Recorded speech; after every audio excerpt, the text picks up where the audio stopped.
ठीक है, चलिए हम लोग अब देखते हैं source of error in levelling.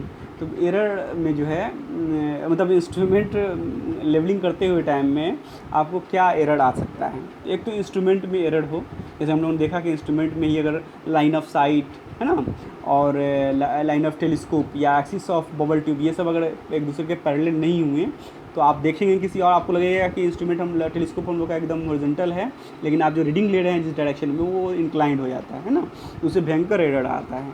ठीक है, तो इंस्ट्रूमेंट के अंदर ही कुछ एरर आ गया, जैसे अभी ये एग्जांपल बताएं ये एरर आ गया तो भी एक दिक्कत होगी। या आपका अपना पर्सनल एरर है ना, कि आपने इंस्ट्रूमेंट को सही से सेट नहीं किया, आपको रीडिंग पढ़ने नहीं आया है ना, या आपने बाई मिस्टेक उसको उल्टा सीधा पढ़ लिया, तो ये है एक तो इंस्ट्रूमेंटल एरर होगा, और दूसरा ये पर्सनल एरर होगा हम लोग का, और तीसरा ये भी हो सकता है कुछ नेचुरल एरर आ जाए। नेचुरल एरर मतलब कि बहुत आंधी चल रही है तो आपका इंस्ट्रूमेंट भी थोड़ा हिलने लगता है। इंस्ट्रूमेंट मान लो कि हिल नहीं रहा है तो लेवलिंग स्टाफ ही जो पकड़े हुआ है उसका ही हाथ हिलता रहता है, या वो लेवलिंग स्टाफ ही हिलता रहता है, तो रीडिंग थोड़ा आप प्लस माइनस ले सकते हो है ना। या बहुत दिन का चमक हो, बहुत ज़्यादा धूप का, तो रीडिंग लेने में जो है चमकता रहता है तो आप उल्टा सीधा रीडिंग ले सकते हो ना। तो ये सब जो है नेचुरल एरर होता है। इनको हम डिटेल में देखते हैं कि इंस्ट्रूमेंटल एरर की कैटेगरी में क्या आएगा, पर्सनल एरर में कौन कौन से पॉइंट आएंगे, और जो है नेचुरल एरर में कौन कौन से आएंगे, है ना। मतलब एरर का सोर्स है ये सब। इंस्ट्रूमेंट में गलती है तो ये एक सोर्स है। हमारे अंदर हम लोग जो लेवलिंग करते हैं, हमारे अंदर जो कुछ गलती कर सकते हैं हम, तो ये हम लोग सोर्स हो गए वहाँ पे एरर बनने के, है ना। और दूसरा क्या, कभी कभी नेचर भी सोर्स बन जाता है, गलती हो जाती है ना। नेचुरल कंडीशन जो है, प्रकृति का ही जो कंडीशन उस टाइम ऐसा रहता है कि हम लोग का एरर लेवलिंग में एरर आ जाता है। ठीक है, ये सब सोर्स हैं, है ना, एरर के। तो सबसे पहला जो है इंस्ट्रूमेंटल एरर, इसमें क्या है, the permanent adjustment of the levelling instrument may not be perfect. Permanent adjustment मतलब वो सारे जो एक्सिस जिसको बात हो रहा था, axis of bubble tube, line of collimation, ये सब जो हैं वो सारे एक्सिस अगर एक दूसरे के पैरेलल नहीं है, जो रूल है वो फॉलो नहीं कर रहा है तो दिक्कत होगी, है ना। That is the line of collimation may not be parallel to the axis of bubble tube, है ना। अगर ये नहीं है तो आप समझेंगे कि हमारा इंस्ट्रूमेंट लेवल है, लेकिन आपका जो जिसके अलॉन्ग देख रहे हो वही लेवल नहीं होगा, है ना। तो ये दिक्कत है।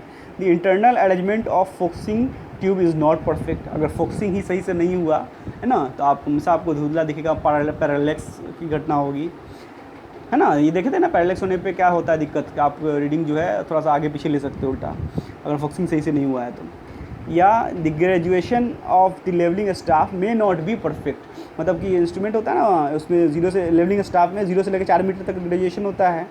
तो अगर ये ग्रेजुएशन भी सही से नहीं है, 5-5 mm की जगह पर कोई 6 mm के बाद है, कोई 7 mm के बाद है, कोई 3 mm के बाद है, तो ग्रेजुएशन सही से नहीं किया गया है। तो हम जिसको 5-5 mm के बाद जो बैंड बना हुआ होना चाहिए था, उसमें थोड़ा कोई मोटा है, कोई पतला है, अगर ऐसा किया हुआ है तो ये ग्रेजुएशन सही से नहीं किया हुआ है, इसका ग्रेडिंग सही से नहीं है। तो अगर वो गलती है तो ये तो इंस्ट्रूमेंट का दिक्कत हुआ ना, आपकी लेवलिंग स्टाफ का दिक्कत हुआ, तब भी आप जो है इसमें एरर आएगा, है ना। रीडिंग लोगे तो आप थोड़ा गलत रीडिंग नोट कर लेंगे। तो ये सब जो कैटेगरी है, एक तो पहला था ये था कि आपके जो डंपी लेवल है उसमें दिक्कत हुआ, ये वाला दिक्कत हुआ कि आपके लेवलिंग स्टाफ में अगर कोई दिक्कत हुआ, रीडिंग ही सही से उस पर नहीं लिखा हुआ है। और ये भी हुआ, ये जो दूसरा पॉइंट था, ये भी आपके डंपी लेवल का ही दिक्कत है कि उसमें फोकसिंग अरेंजमेंट अगर सही से नहीं है तो फोकसिंग सही से नहीं हो पाएगा, दुला दिखेगा। फिर पर्सनल एरर है कि पर्सनल एरर हमसे क्या गलती हो सकती है ना, पर्सनली क्या गलती होगी। तो instrument the instrument may not have levelled perfectly. मान इंस्ट्रूमेंट का लेवलिंग जो है, जो हम लोग देखे थे सबसे पहले ट्राइपॉड से करते हैं, फिर उसके बाद से हम लोग जो ये स्क्रूज होते हैं, है ना, फुट स्क्रूज, उसके थ्रू हम लोग लेवलिंग करते हैं। तो वो हम लोग सही से नहीं किया, हम लोग का बबल ट्यूब बीच में नहीं आ पाया, बबल ट्यूब का बबल जो है, तो हम लोग ने बबल लेवलिंग सही से नहीं किया, तो जाहिर सी बात है उसकी वजह से दिक्कत तो आएगी ही, एरर आएगा, है ना। तो instrument may not have level perfect, ये हमारी गलती थी, हम लोगों ने नहीं किया ऐसे। ठीक है, यदि focusing of the eyepiece and object glass may not have perfectly done and the parallax may not be eliminated entirely. हम लोगों ने इंस्ट्रूमेंट जो है हम लोग को डंपी लेवल या ऑटो लेवल जो भी दिया गया था वो एकदम परफेक्ट था, लेकिन हमने ही उसका फोकसिंग सही से नहीं किया, उसमें अरेंजमेंट भी, फोकसिंग अरेंजमेंट भी सही था, हम ही नहीं कर पाए उसका फोकसिंग सही से, तो भी पैरालेक्स की घटना होगी, है ना। और जो है रीडिंग सही से हम लोग नहीं ले पाएंगे, एररफुल रीडिंग होगा, है ना। तो ये दिक्कत होगी। फिर the position of the staff may be displace at the change point at the time of taking four side and back side. मतलब कोई चेंज पॉइंट होता है ना, वहाँ पे एक बार बैक साइड भी लेते हैं, एक बार फोर साइड भी लेते हैं। तो बैक साइड लेने के टाइम में जहाँ पे आपका लेवलिंग स्टाफ था, और जब दोबारा फोर साइड ले रहे थे उधर से इंस्ट्रूमेंट शिफ्ट होने के बाद, तो दूसरे जगह पर ले लिए, आपको लेना उसी जगह पर था। कभी कभी क्या होता है कि आप भूल गए, थोड़ा इस जगह की जगह पे दूसरी जगह पे अगर ले लिए फोरसाइट, तो सेम जगह पे तो रखा नहीं था आपका लेवलिंग स्टाफ, तब भी दिक्कत हो जाएगा। उन दोनों दो अलग अलग पॉइंट पे लिए, दोनों का अलग अलग लेवलिंग होता है। हम ये सोच के चढ़ते हैं कि हम एक ही जगह पे चेंज पॉइंट है हमारा, उसका लेवल सेम होगा। अगर वो घसक गया एक बार, बैक साइड वाला जगह कोई और हो गया, फोर साइड वाला जगह कोई और हो गया, तो दिक्कत हो जाती है ना। तो एक ये दिक्कत हो गई। फिर तीसरा दिक्कत ये होगा, चौथा दिक्कत, 3 दिक्कत हो गई। द स्टाफ में appear inverted when viewed through the telescope. अब क्या होता है कभी कभी कि बहुत सारे इंस्ट्रूमेंट में जो रीडिंग जो दिखता है वो उल्टा दिखता है। जैसे हम बता रहे थे ना कि उसमें 0 से लेकर 4 मीटर तक रीडिंग होता है, उसमें 1.1, 1.2, 1.3 इस तरह से होता है। कहीं पे 4.5 होगा, यहाँ पे 4.5 होगा, यहाँ पे ऊपर में 4.6 होगा कहीं पे, है ना। इधर 4 इधर 6 लिखा होगा। अगर 5 मीटर का होगा तो, नहीं तो ये तो 4.5 का पॉसिबल ही नहीं है, 3.5 होगा। और इधर जो है ये 3.6 होगा, है ना। ये 3 इधर होगा, 6 उधर, यहाँ पे 3 इधर, 5 इधर। ये थोड़ा सा बन गया, ठीक है ना। तो उसको 3 जो हम इसको जूम करके देखते हैं, तो ये इधर 3 होगा, मान लो इधर 5, ये 3.5 होगा, यहाँ पे 3 होगा, यहाँ पे 6 होगा, तो ये 3.6 हो गया। अब इस पे बीच में जो है 5-5 mm के छोटे छोटे ये ग्रेड बने होंगे ऐसे, ठीक है। तो ये अगर उल्टा दिखे हम लोग को, ये हम लोग को मान लो कि कभी कभी उल्टा दिखता है टेलीस्कोप के थ्रू, तो 3.5 ऊपर दिखेगा और 3.6 नीचे दिखेगा, है ना। इतना बीच में मान लो कि इतना चीज़ हम लोग को कैमरा में दिख रहा है, तो आड़ा क्रॉस हेयर यहाँ कहीं पे टकरा रहा है, यहाँ पे, है ना, ऐसे क्रॉस वाला जो है यहाँ कहीं पे टकरा रहा है। तो ये अगर उल्टा दिख रहा है तो हम लोग को ध्यान में रखना होगा 3.5 ऊपर है, 3.6 नीचे है, तो ये जो जगह होगा वो 3.5 से कम वाला जगह है ना। तो उल्टा दिखता है तो क्या होता है कि हम सोच लेते हैं कि आपको 3.6 दिख गया, कहाँ पे, नीचे दिख गया, आपको लगेगा कि 3.6 के ऊपर कोई चीज़ है। उल्टा दिख रहा है ना, 3.6 नीचे दिखेगा, 3.5 ऊपर दिखेगा।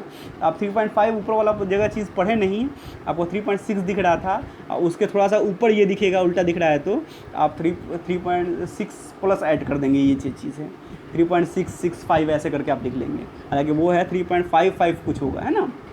तो ये गलती होती है। जैसे ही उल्टा दिख गया तो अब हम समझ जाइए कि सब कुछ उल्टा चल रहा है। कोई चीज़ ऊपर है तो वो नहीं समझिए कि वो कम है, नीचे है तो वो ज़्यादा है ना। ये ध्यान में रखना होता है। तो ये भी गलती होती है। इसको हम इस तरह से समझा दिए कि अगर मान लो रीडिंग टेलीस्कोप से इस टाइप का दिख रहा है और उल्टा दिखता होगा तो क्या होगा, क्या ध्यान रखना होगा। तो ये एरर होता है, काफ़ी एरर होता है ये, मतलब लेने के टाइम हम लोग भूल ही जाते हैं कि नीचे क्या था वो ध्यान ही नहीं दिए, ऐसे ले लेते हैं, ठीक है। तो अगर ऐसा हो रहा है तो क्या होगा, by mistake the staff reading may be taken upward instead of downward, है ना। हम लोग ऊपर वाला जैसे 3.6 के ऊपर समझ के हम 3.66 समथिंग ले लेते हैं, हालांकि ये 3.55 समथिंग ही होता है, तो कुछ भी रीडिंग हो सकता है वो। तो ये ध्यान में रखना होता है हम लोग को, ठीक है। तो ये चीज़ हो गई। अब जो है और है, the reading of the stadia hair rather than the central collimation hair may be taken by mistake.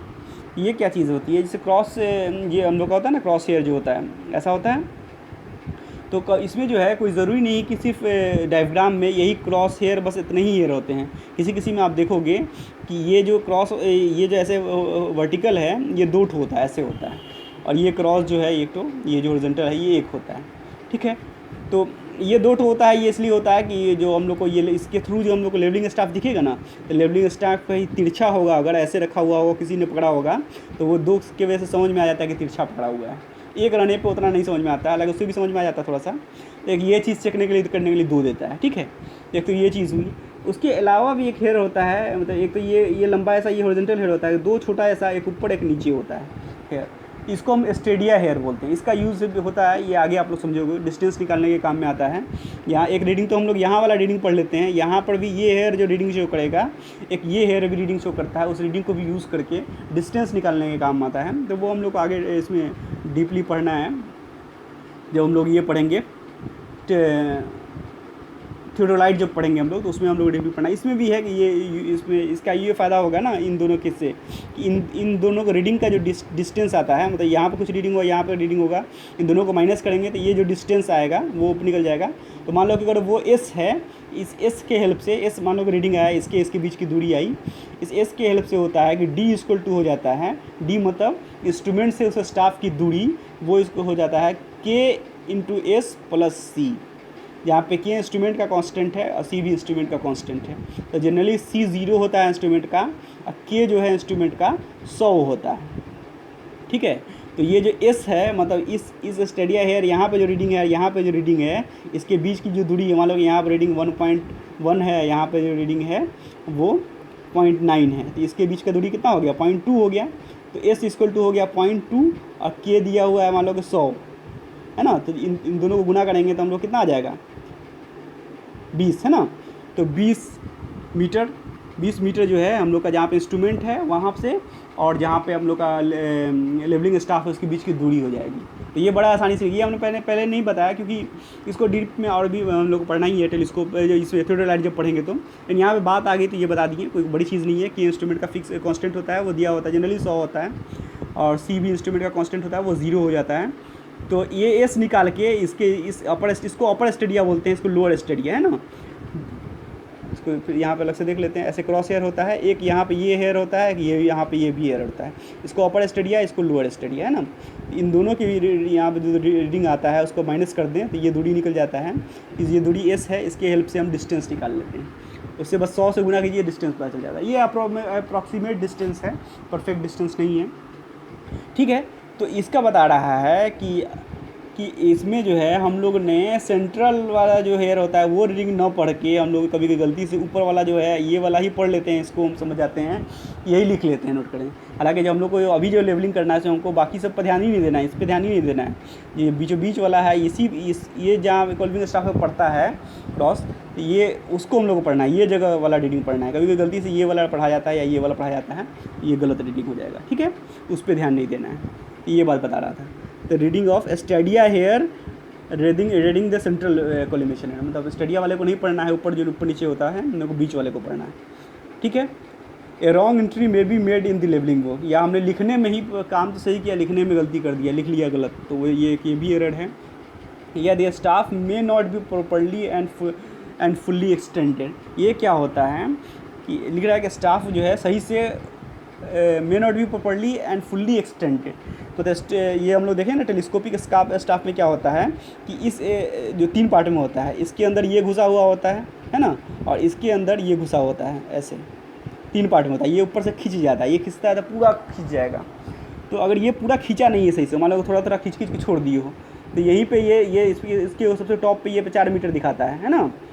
तो आप ये पूरा खींचा नहीं हुआ है, तो ये तो यहाँ से यहाँ की दूरी 4 मीटर हुई नहीं ना, ऐसे तो आप लिखा हुआ दिखेगा 4 मीटर, तो पूरा खींचे नहीं जाकर रीडिंग लेने लगे तो ये 4 मीटर लंबा नहीं होगा, आप 4 मीटर रीडिंग नोट कर लोगे, है ना। ये दिक्कत, ये एरर आता है। तो हमेशा जो हम रीडिंग लेने से पहले पूरा स्टाफ को पूरा खींच लेंगे। जैसे रेडियो का अल्टीना होता है ना, पूरा अगर नहीं खींचे हो और मान लीजिए कि उसका जो टोटल लेंथ था कि 4 मीटर वो खुल गया, तो पूरा खुल जाना चाहिए। एक्सटेंडेड लिख रहा है पर फुल्ली एक्सटेंडेड, या है ना, प्रॉपर्ली एंड फुल्ली, मतलब पूरा भी होना चाहिए या सही से भी एक्सटेंड किया नहीं चाहिए कि तोड़ ताड़ के या कम ही खींचे, तो ये चीज़ होना चाहिए। पूरा अगर नहीं, ये भी एक हमेशा एरर होता है कि कभी कोई बीच वाला छूट ही जाता है, उसको खींचे ही नहीं और ऊपर वाला खींच देते हैं, तीनों पूरा खींचा होना चाहिए, है ना। एक ये एरर हुआ। अब लास्ट है कि नेचुरल एरर। तो नेचुरल एरर जो है हम लोग जान गए कि वो होता है कि मतलब शाइनिंग वाला मौसम हो या आंधी तूफान हो तो उसमें दिक्कत होता है। When the distance of line of sight is long, the curvature of earth may be affect, है ना। ये भी एक नेचुरल एरर है, ये हमारा एरर नहीं था, ये नेचर ही ऐसा है कि धरती जो है गोल है ना। तो ये अब उसके वजह से कर्वेचर की वजह से एरर आता है, तो ये भी एरर जो है नेचुरल एरर कहलाता है। उसका कैसे करेक्शन करना है ये तो हम लोग देख ही लिए हैं। The effect of refraction, curvature वाला एरर, फिर रिफ्रैक्शन वाला एरर भी हम लोग पीछे पढ़े हैं, तो वो भी अगर आ रहा है तो ये भी नेचुरल एरर है ना। तो ये 2 एरर हो गया, कर्वेचर और रिफ्रैक्शन। तीसरा है the effect of high wind, है ना, आंधी तूफान है, तेज़ हवा चल रहा है, या सन शाइनिंग, है ना, शाइनिंग सन, तेज़ चमक वाला धूप होता है जब, तो उसमें रीडिंग चमकता रहता है तो कभी कभी सही नहीं दिखता है ना, हम उल्टा सीधा रीडिंग नोट कर लेते हैं, इसकी वजह से भी एरर आता है। ये हमारा एरर नहीं, ये नेचर का एरर है। तो इस तरह से हम लोग का जो है एरर भी पार्ट हो गया, तो हम लोग का लेवलिंग कंप्लीट हो गया। लेवलिंग में जो हम लोग के सिलेबस के हिसाब से था वो सब हम लोगों ने पढ़ लिया, सारे न्यूमेरिकल देख लिए जो सिलेबस के हिसाब से था, और जो थ्योरी पार्ट था वो भी देख लिया। अब हम लोग नेक्स्ट क्लास में इसमें जो डाउट होगा वो नेक्स्ट क्लास जो हम लोग करेंगे उसमें डाउट देख लेंगे, है ना। फिर जो है हम लोग स्टार्ट कर देंगे जो हम लोग का नेक्स्ट टॉपिक है ना। ठीक है, तो हम लोग वीडियो को एंड करते हैं, फिर मिलेंगे हम लोग नेक्स्ट वीडियो में।